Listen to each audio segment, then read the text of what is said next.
This is how to install the top basket on a Kitchenaid dishwasher. Pretty easy to do. We're going to pull out these rails on either side, and we're going to take these blue latches and pull them open by turning them out away from the center of the dishwasher.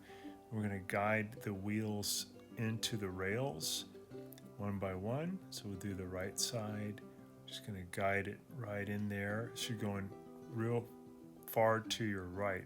It should be pushed to the outside of the rail. And we'll go ahead and get that over onto the next wheel. We're going to do the other side doing the same thing. So we just pull that rail right over on top and then flick that blue latch toward the inside of the dishwasher to hold it. And then just test it. You should be able to go back and forth really easily. And that's it. Pretty easy to do. You could also take a cup and put it in upside down so it's facing up, put it in the dishwasher, and then run the dishwasher for about probably 10 minutes. And when you open the door and check, that cup should be full of water.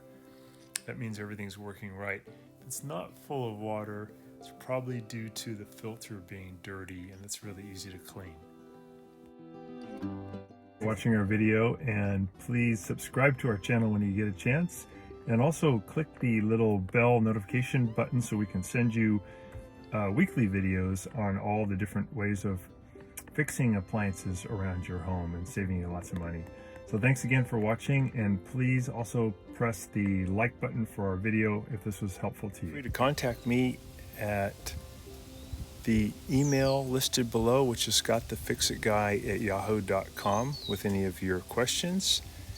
And also, if you need to have a FaceTime meeting with me or a Zoom meeting, you can click on one of the links below in the description, and we can set up a 15-minute or 30-minute video conference where we can work on your appliance problem. So thanks again for all your support and for watching the video.